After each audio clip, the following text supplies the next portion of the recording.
Is the lost treasure of the Incas hidden beneath the ancient stones of a Polish castle? For decades, in the shadow of the Carpathians, this question has been whispered. A story that crosses continents and centuries. Woven from historical fact, family lore, perilous journeys, and enduring love.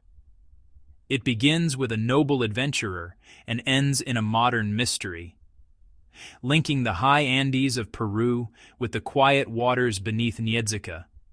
We will weigh documents that give it weight and legends that give it life. Through revolution, escape, and a discovery that deepened the enigma. Legend versus fact. The Quipu of Niedzica. In the 18th century, Sebastian Berzevici, a Hungarian-Polish nobleman, sought more than Europe could offer. He set his sights on the viceroyalty of Peru, a land of immense wealth, ancient cultures, and simmering tensions. He integrated into local life and traveled deep into the Andes. There he met and married an Inca noblewoman, a direct descendant of royal lineage. Their union symbolically merged two worlds in defiance of colonial hierarchy. From this marriage came Umina, raised between Inca tradition and European learning. Sebastian kept ties to Europe. His letters carried news of a life between continents. Umina rose to prominence and became a target as unrest grew. The road from adventure now led straight into rebellion. In 1780, Tupac Amaru II, a descendant of Inca emperors, ignited a massive uprising. Umina married Andreas, Tupac Amaru II's nephew, an honor and a hazard. The rebellion was crushed. Leaders were hunted. Tupac Amaru II was executed. For Umina, Andreas, and their son Antonio, staying meant death. Legend says they carried part of a royal treasure, funds for a future uprising, carefully concealed. In Venice, Andreas was assassinated. Spanish agents had tracked them. Through Sebastian's connections, Umina reached the Berzevici estates, Niedzica Castle. Antonio was adopted into the family, an act said to be recorded in 1797. Umina lived with safety and sorrow. The treasure, hidden, its location encoded for descendants. In July 1946, Andrzej Benesch, Umina's descendant, arrived at Niedzica, guided by a family testament. Under the upper gate's threshold, he found a sealed lead tube. Inside was a quipu and 3 small gold plates.